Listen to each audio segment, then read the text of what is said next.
Welcome to Mortgage on My Mind, where we take the mystery out of mortgages and make dreams of home ownership a reality. I'm Natalie Salens, a top 1% mortgage broker with 20 years of experience, based right here in sunny Los Angeles. If you've ever wondered about pre-approvals, appraisals, or what loan product is right for you, don't worry, I've got Mortgage on My Mind, so you don't have to. Each week, I'll bring you expert advice, real-life stories, and insider tips to help you navigate California's competitive real estate market with confidence. Whether you're buying your first home, refinancing, or just curious about how it all works, this podcast is for you. So let's talk mortgages, demystify the process, and make your real estate goals a reality. Ready to get started? Let's dive in.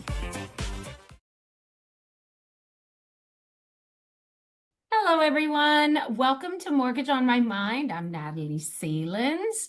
Today we have Sohail Sadeghi. Did I pronounce that right? Yes, that's pretty Oh my close. God, fantastic. And he is the founder and principal of Atlantis Tax Group and Financial Services. Drawing on a decade of experience across public accounting and corporate finance, he provides tax planning, IRS representation, and financial advisory services to high net worth individuals, business owners, and real estate investors. Thank you so much, Sohail, for being on today.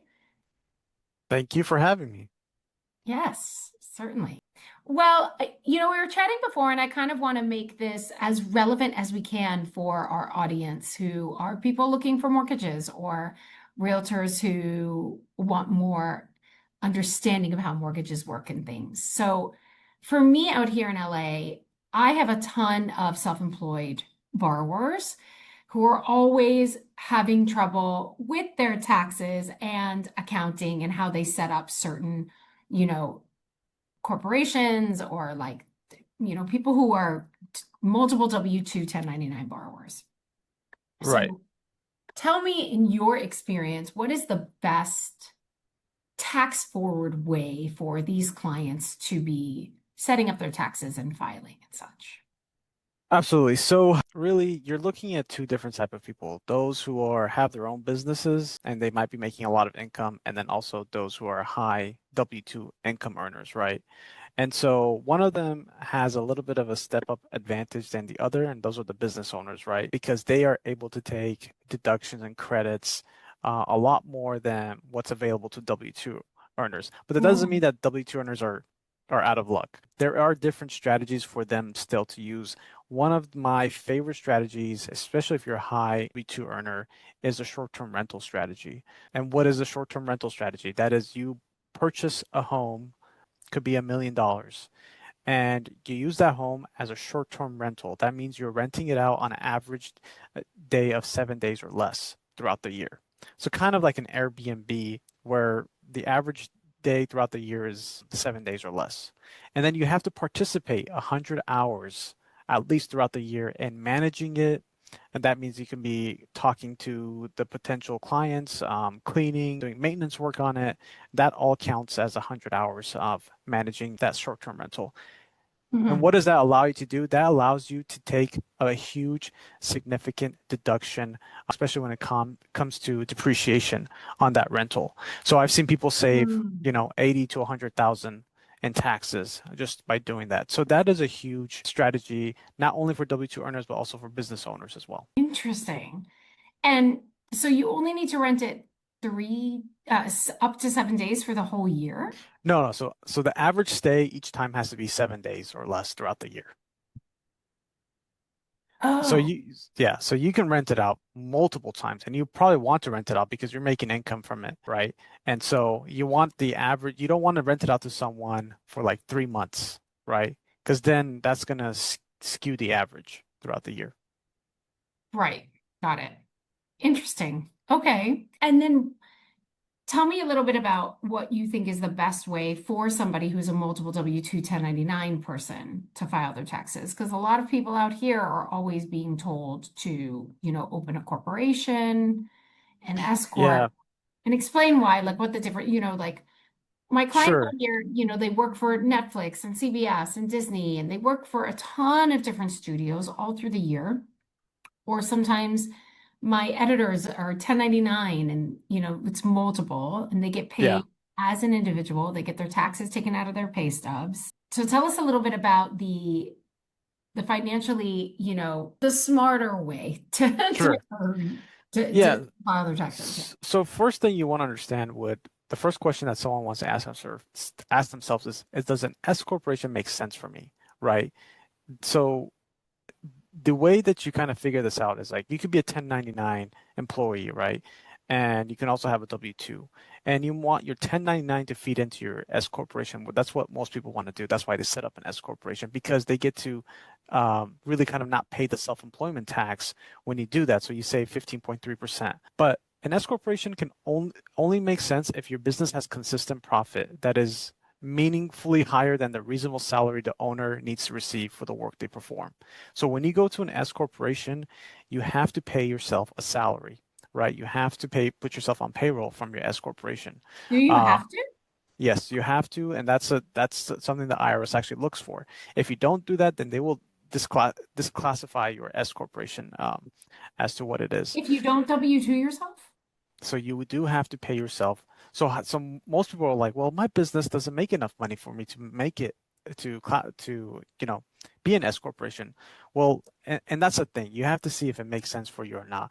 My advice is always if your business is making net income of 50K a year, then yes, you should probably be an S corporation.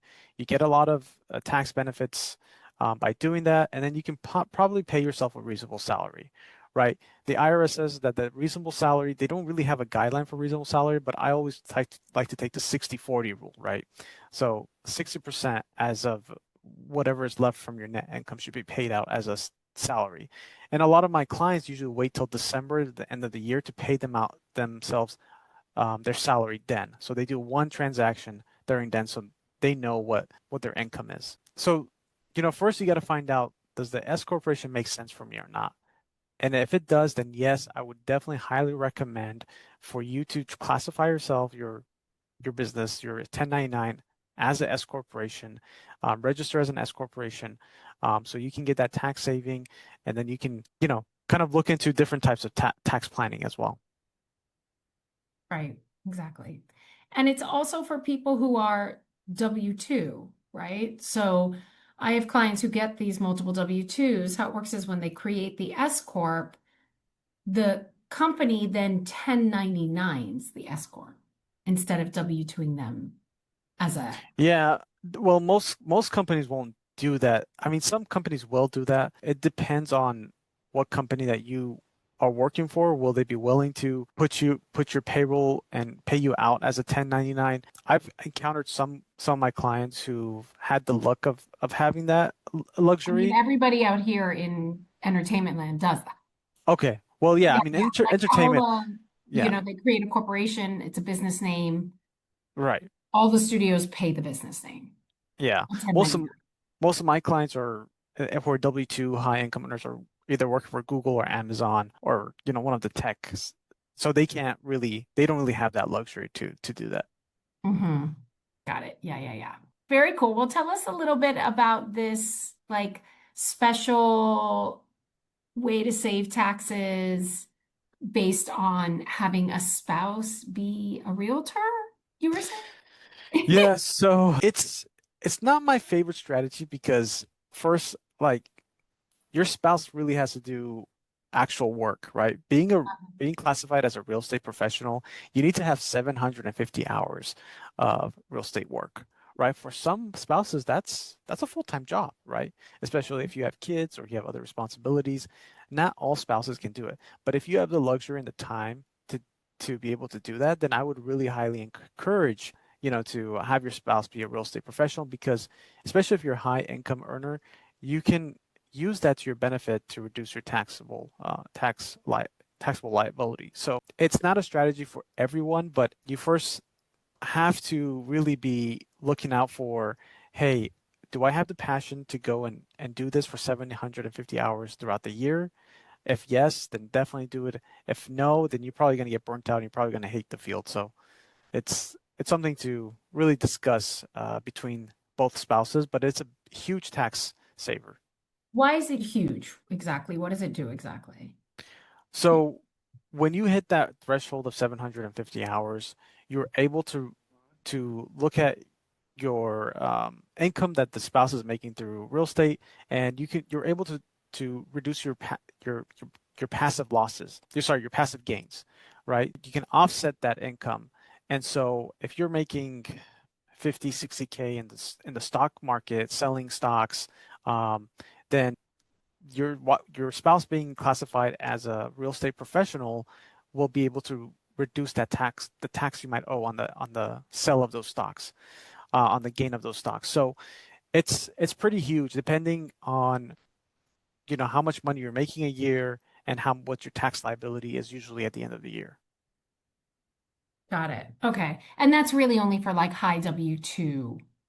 Yeah, I'm talking about people who are 700,000 and above a Right. year.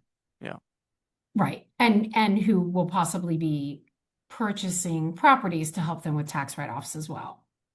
Yeah. I mean, Mhm. if you're purchasing properties at that point, you probably want your spouse to be a real estate professional too, because they would have the knowledge of looking out for the properties and potentially, you know, kind of controlling that aspect, right? They'll be managing those properties themselves. Okay, very good. And what would you say are the most like common mistakes that people are making on their tax returns? You know, I think one of the biggest mistakes is like poor bookkeeping. If your books are inaccurate or incomplete, it becomes really difficult to know how profitable the business actually is. um, how much the owner should set aside for taxes or whether expenses are being missed.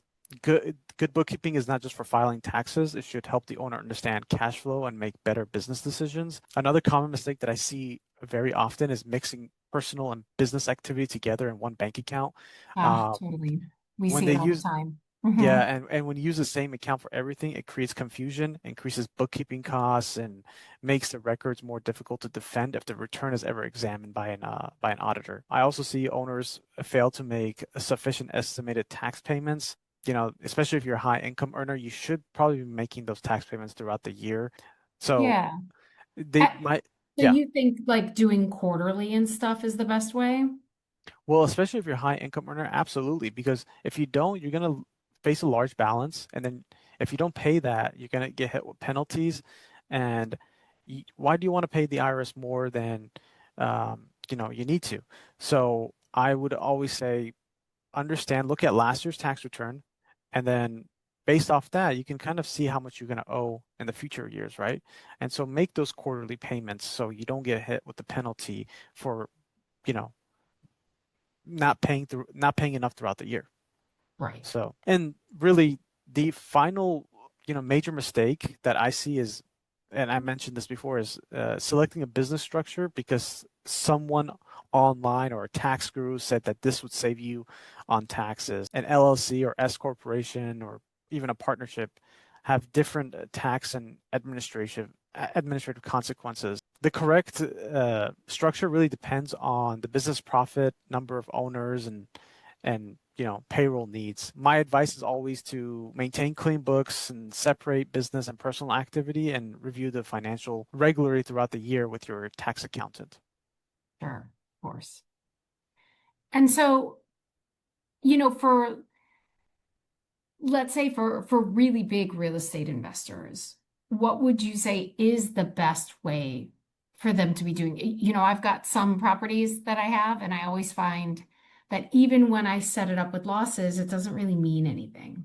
Like, because you can only take a certain amount of loss. So no Yeah, matter how much depreciation or how much repairs I have on the property, how little income comes in, even when there's a loss, it doesn't really help that much, right? yeah, because that means because when you have that's called a passive loss, right? So how are you able to take a passive loss and have it reduce your taxable income? Well, as I mentioned, one of the strategies about short-term rentals allows you to do that. So if you're a high W-2 income earner and you do a cost segregation study on your newly built, I don't know, house that you just purchased, you're able to accelerate the depreciation on the equipment that's inside that house, right? So instead of, you know, stretching it out by 27 and a half years, you're able to stretch it out to only 5, 10 years. So you're getting a huge tax deduction within those first 5, 10 years of owning that property. And that's what a lot of people do. So they buy one property, they do that, and then they go on the second one after a few years and they start doing that. And then they're also building up their real estate portfolio, right? And what we know about real estate, it's an appreciating asset. So, it's usually a good investment in the long run. Right. Of course.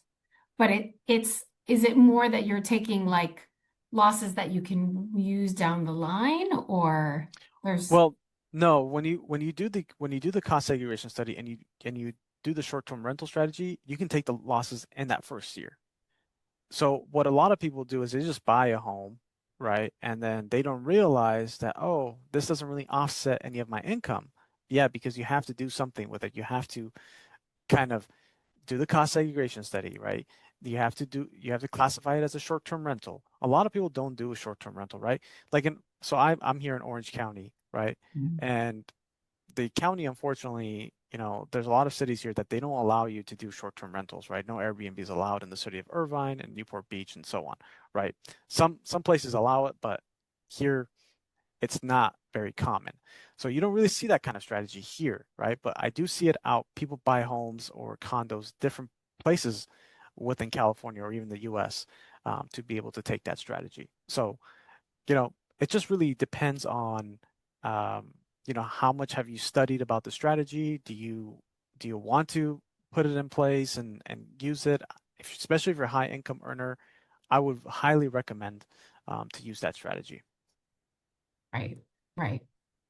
Interesting. And so, last thing, tell me what you think is the most impactful money saving tax decision that people should be making. I know you were saying that it's obviously very important that you don't save it till the end of the year and you start prepping. Yeah. But what would you say is the most impactful, like money saving tax decision that people can make? Um, I think the most impactful is, especially when you have multiple businesses or you have high income from your W-2 job, is really sitting down um, 3 or 4 times throughout the year with your tax accountant to kind of plan, to do tax planning. Tax planning strategy is Hmm. very different from tax preparation, right? Tax preparation is like you see your accountant in April and you're like, here's all my documents, file my taxes for me. And then most clients get surprised, like, oh my God, I owe 10,000 or 20, 40,000 to the IRS. Well, what can we do to reduce that? Well, it's too late at that moment, right? The year has already passed. There's no strategy you can take in place. So like one of my services that I offer is that for all my clients is that I meet with you at least 2 times throughout the year, Wow. once in the summer, once at the end of the year, to kind of look at your taxes and then analyze them and tell you, hey, this is what you're going to end up owing, and this is what we can do about it to reduce it. And so a lot of people love that strategy, right? But Yeah. most people that I've seen is that they just don't do that. And so they get surprised when tax season comes around and they owe X amount of money to the IRS. So that's the most impactful. It's not a strategy, but it's the most impactful thing you can do to reduce your tax liability. I mean, Exactly. I've I've done this. I've been in this doing taxes for over 12 years now. And so that alone, I think I've just doing that tax planning has saved headaches from my clients, right? They know exactly what they're going to be paying to the IRS during the new year, and they feel a lot happier. It's less stressful for them. For sure. Yeah, I hate talking to my accountant. I don't get the option of doing it twice a year. It's always it's not even at the end. It's way after they're due. I'm talking Right. now to my accountant literally about filing. And it's definitely, he was like, what is happening? Why, I owe all this money and I don't get it because I'm a W-2 borrower and I pay so much in taxes during the year. Yeah. And I'm like, how is it possible? I have so many losses from the properties and I pay a ridiculous amount of taxes. How could I possibly? Oh, it just doesn't even make sense. What is going on, And I'm always completely confused by it. I'm always like, baffled by what's owed to the IRS after I've given like 55% of my income through the year. It's crazy to me. Right. And that's something I hear very regularly Often. with new clients. Yeah, they always get baffled, and that's why when we do our tax planning session, they feel so much better after. Like, okay, I understand that I'm going to owe X amount to the IRS, but I actually have time, and I know these strategies that if I put in place would be able to lower that taxable liability. And that's my job, right? I'm trying to give you the information on, hey, you're going to owe this much, but hey, this is what we can do about it to reduce that tax liability. And it just helps you, sleep better at night. Totally. Yeah. All right, wonderful. Well, thank you so much for being on today and sharing all the amazing things about like saving money on our taxes. I really appreciate your time. And everybody out there, please, if you need help, obviously like a beautiful assistance with taxes through the year, something that I don't think most accountants offer. All of Sohail's information is below. And we will see you on the next one. Thank you, Natalie. Thank you. Thank you. Thanks for listening to Mortgage on My Mind. If you're ready to start your mortgage journey or have any questions, I'd love to help. With 20 years of experience, I make the process as simple and stress-free as possible. Check the show notes for my contact info, and don't forget to subscribe, leave a review, and share this podcast. Until next time, I'm Natalie Salens, here to help make your real estate dreams a reality.